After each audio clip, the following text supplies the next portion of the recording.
sebe iščašiti, jer ako suviše se povežete sa elektronikom, sa internetom, vi ćete se jednostavno izgubiti, negdje ćete se kao čovjek zalutati, postvariti. Čovjek nije da se postvari. On se ne ostvaruje, i to je zabluda bezbožnika, komunista, marksista i drugih, da se čovjek ostvaruje preko stvari. Nažalost se postvaruje. Čovjek se samo projavljuje delimično kroz svoje djelatnosti. Sjetite se Dostojevskoga kako je sjajno govorio. Sva naša dela čak i nedela, dozvolite to da kažem, samo projave su čovjeka, ali nisu iscrpljenje čovjeka, nisu pravo ostvarenje čovjeka. Zato Bog, ajde da kažemo i to, iako možda izlazimo iz okvira direktnoga, neće Bog suditi nas po delima i nedelima.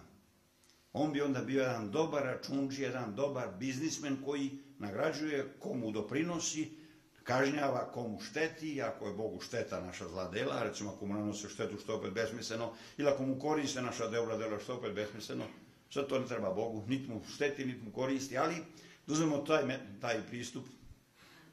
Bog bi bio jedan dobar računđija, jedan kalkulator koji bi iskalkulisao da je naše spasenje plod mojeg dobrih dela ili moja propast plod mojih zlih dela. Ne.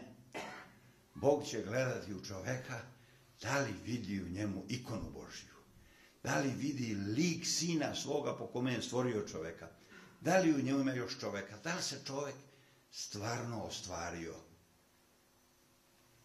nadišao sebe, ali ne da ostavi sebe iza, nego da jednostavno uzdigne sebe u više, da li se usavršio.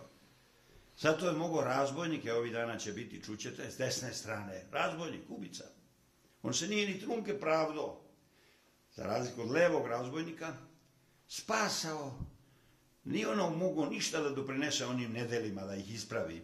Samo je video da pred njim jedan Božji čovjek strada, nevin. To se vidjelo na licu, to se vidjelo u odnosu celom Hristovoga ponašanja i na krstu, kad je ovaj počeo i onda ruži, zlikovac, s leve strane Hrista, ajde ako si Boži, siđi s krsta, ajde, pomozi nama.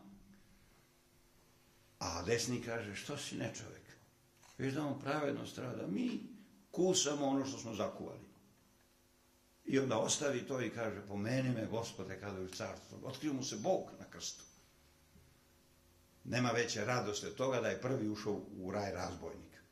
Ima šanse i za nas razbojnike đakone.